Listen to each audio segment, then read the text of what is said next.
अगर आप मेरी तरह जिज्ञासु हैं, तो आपने रात में आकाश की तरफ देखकर ये जरूर सोचा होगा कि आखिर आकाश में इतनी सारी चीजें अचानक से उत्पन्न कैसे हो गयी, कैसे हमारी धरती बनी, कैसे सूर्य, सोलर सिस्टम, गैलेक्सीज और पूरा का पूरा ब्रह्मांड अचानक पैदा हो गया। इस तरह के सिनेरियो को सोचने के लिए जरूरी नहीं कि आपके पास फिजिक्स की डिग्री ही होनी चाहिए। इस दुनिया में कुछ बेहतरीन फिजिसिस्ट भी थे जिन्होंने आप ही की तरह ये सवाल दुनिया से पूछा था। जब उन्हें इसका कोई संतोषजनक जवाब नहीं मिला, तब उन्होंने अपनी लाजवाब थ्योरीज दुनिया के सामने रख दी। इनमें से कुछ जवाब ऐसे थे जिनके बारे में कभी सोचा नहीं गया था, वहीं कुछ ऐसे थे जिन पर यकीन करना मुश्किल था। विज्ञान के इस फील्ड को कॉस्मोलॉजी कहते हैं। दोस्तों, आज के इस वीडियो में हम एक बहुत ही रोमांचक सफर पर यात्रा करने वाले हैं। इस वीडियो में हम जानेंगे कि कैसे बिग बैंग से लेकर अब तक की दुनिया बनी है। मैं आपको यूनिवर्स की पूरी टाइमलाइन के बारे में बताऊंगा, तो वीडियो को अंत तक देखते रहिए। Big Bang theory was the theory that the universe began from a very hot, dense state. Gravity would become so strong in the beginning, the classical physics would break down. We know that the universe is expanding. We've known that for almost 100 years. That the expansion is not slowing down. Instead, they found that it's speeding up, going faster and faster. The Big Bang is caused either by the collision of universes. The expansion of the universe is accelerating. ब्रह्मांड की timeline को जानने से पहले हमारा ये जानना बहुत जरूरी है कि हम इंसानों को इतनी सारी जानकारी आखिर मिली कैसे। ये सोचने वाली बात है कि इंसानों की सिविलाइजेशन करीब 5000 सालों से धरती पर रह रही है, लेकिन ब्रह्मांड के रहस्यों को हमने केवल इन 100 सालों में ही अच्छे से उजागर किया है।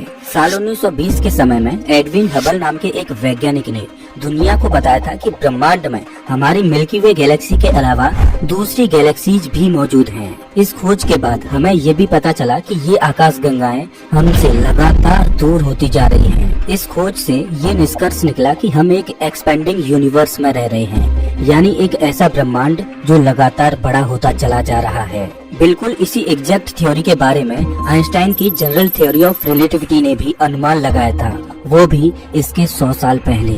अगर ये सच है कि पूरा ब्रह्मांड लगातार बाहर की ओर बड़ा होता जा रहा है, तो ये भी सच होना चाहिए कि ये सारी चीजें एक पर्टिकुलर चीज के अंदर से निकली होनी चाहिए। एक ऐसी चीज जिसने इतने बड़े ब्रह्मांड को अपने अंदर जोर से पकड़कर रखा हुआ था।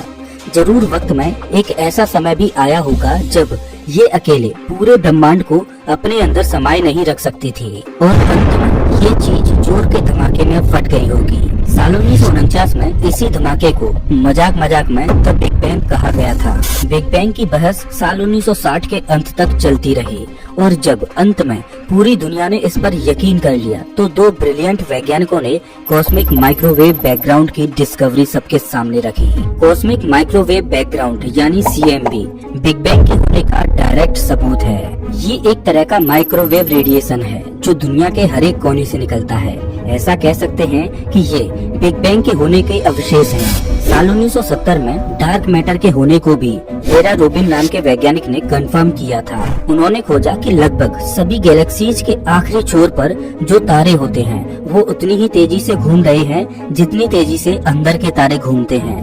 ये एक रहस्यमय कवच की वजह से होता है जिसे हम देख नहीं सकते, इसीलिए इसे डार्क मैटर कहते हैं। साल 1980 में कॉस्मिक इन्फ्लेशन की थ्योरी को सामने लाया गया, जिसने ब्रह्मांड के बारे में कई सवालों के जवाब दिए। साल 1990 में एक और दिमाग को चकरा देने वाली डिस्कवरी वैज्ञानिकों ने की। उन्होंने कहा कि हमारा ब्रह्मांड अभी भी तेजी से बड़ा होता जा रहा है। ग्रेविटी की वजह से उसकी स्पीड कम नहीं हो रही, बल्कि उल्टा वो ज्यादा तेजी से बड़ा होता जा रहा है। अब जिस एनर्जी की वजह से ये हो रहा है उसे डार्क एनर्जी का नाम दे दिया गया। अब 21वीं सदी में हमने इन डिस्कवरीज पर और ज्यादा पक्के तौर पर यकीन कर लिया, क्योंकि हर दिन हमें नए नए सबूत मिलते हैं जो इन थ्योरीज को साफ तौर से सपोर्ट करते हैं। आज तक हमें इस ब्रह्मांड की जितनी भी जानकारी मिली है, चाहे वो जनरल थ्योरी ऑफ रिलेटिविटी से हो या डार्क मैटर से हो, इन सभी चीजों को एक साथ जोड़कर हम सीधा भूतकाल में जा सकते हैं और समझ सकते हैं कि आखिर ब्रह्मांड की शुरुआत एग्जैक्टली कहां से हुई थी।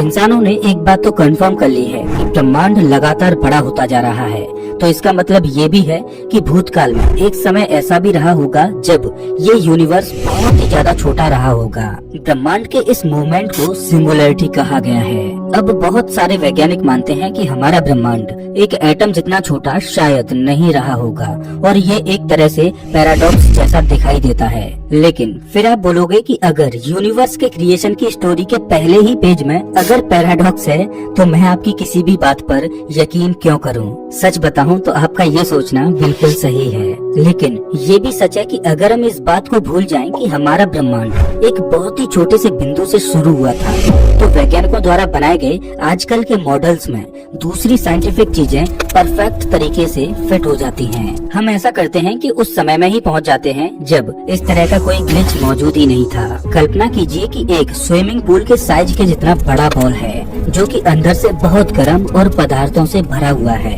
एक समय ऐसा आएगा जब ये बॉल अंदर से निकल रहे प्रेशर को झेल नहीं पाएगा और बिग बैंग धमाके में तब्दील हो जाएगा और अंततः इस यूनिवर्स को जन्म देगा। अब आप सोच रहे होंगे कि एक स्विमिंग पूल जितने बड़े बॉल में से पूरा यूनिवर्स कैसे जन्म ले सकता है। दरअसल बात ये है कि आप हर एक चीज को एटम्स और मॉलिक्यूल्स की फॉर्म में देखते हो। आखिर हर तरफ से हम उन्हीं के मिश्रण से घिरे हुए हैं, पर सच यही है कि हर चीज एनर्जी से ही बनी है। बिग बैंग के होने से पहले जो स्विमिंग पूल जितना बड़ा बॉल था उसमें भी एनर्जी भरी हुई है। उस वक्त में एटम्स, मॉलिक्यूल्स ये सब एग्जिस्ट ही नहीं करते थे। हमारी आज की दुनिया इन्हीं पदार्थों से मिलकर बनी है जिन्हें फंडामेंटल पार्टिकल्स कहा जाता है। पर जिस सिंगुलरिटी की मैं बात कर रहा हूँ वो पूरी एनर्जी है। अब एक बार के लिए हम अपनी कॉस्मोलॉजी के इतिहास में चले जाते हैं और देखते हैं कि आज की दुनिया में जो चीजें हम देख रहे हैं वो पैदा कैसे हुई थी। ब्रह्मांड की टाइमलाइन को टोटल 6 चरणों में बांटा जा सकता है। सबसे पहला चरण है सिंगुलरिटी का, जहां से ब्रह्मांड की शुरुआत हुई। कहा जाता है कि ये करीब 13.8 अरब साल पहले हुआ था। इस वक्त का ब्रह्मांड बहुत ज्यादा छोटा था और हर चीज की शुरुआत यहीं से हुई थी।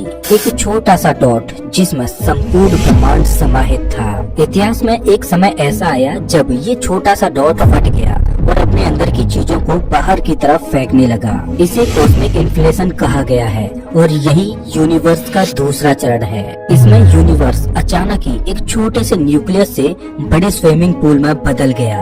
ये मत भूलिए कि अभी भी ये ब्रह्मांड बहुत ज्यादा गर्म था और इसके अंदर अब तक फंडामेंटल पार्टिकल्स ने जन्म नहीं लिया था। अब धीरे धीरे ये ब्रह्मांड बड़ा होता गया और इसके साथ ही ये ठंडा भी होता जा रहा था। ये ब्रह्मांड की टाइमलाइन का तीसरा चरण है जिसमें कणों का गठन हुआ था।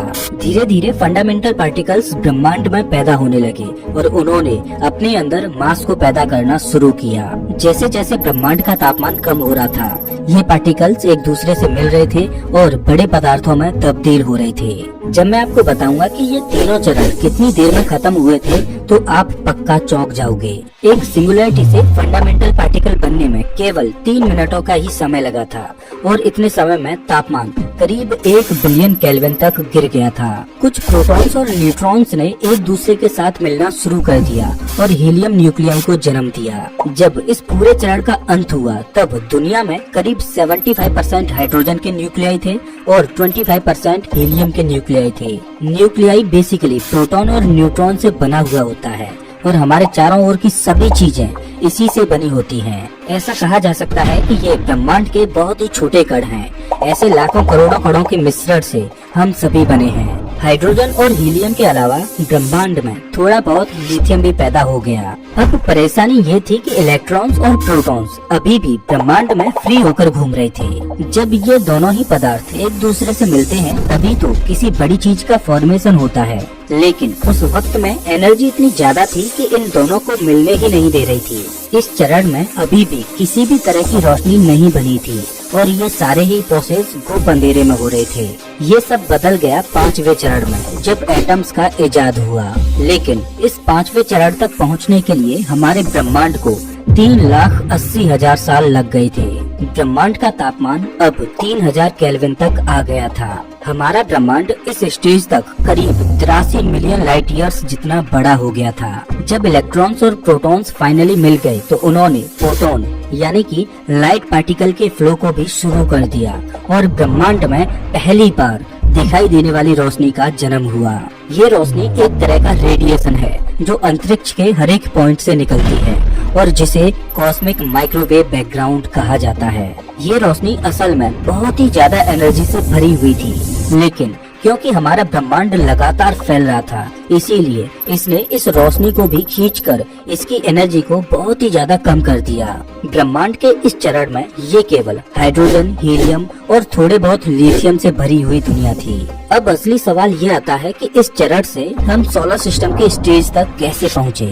ये सवाल हमें अपने छठे और आखिरी चरण में ले आता है, जिसे तारों का युग भी कहा जाता है। इस युग में स्टार्स, सोलर सिस्टम्स और गैलेक्सीज का जन्म हुआ था। हमारा ब्रह्मांड एक तरह से होमोजीनस और आइसोट्रोपिक है। अगर सिंपल भाषा में कहूँ तो आप जिस किसी भी दिशा में देखो ये बिल्कुल एक जैसा ही दिखाई देता है, लेकिन ऐसा भी पूरी तरह से सच नहीं है। इसमें थोड़ी बहुत तो असमानताएं जरूर हैं। ये थोड़ी बहुत असमानताएं हमारे ब्रह्मांड पर बहुत ज्यादा असर डालती हैं।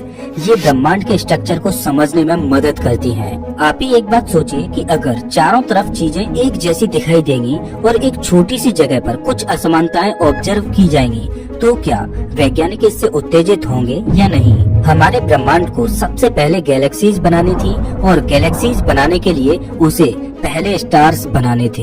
ये तब हुआ जब हाइड्रोजन और हीलियम से भरे हुए गैस के बादल एक दूसरे से मिलने लगे और ग्रेविटेशन का प्रेशर समय के साथ बढ़ने लगा।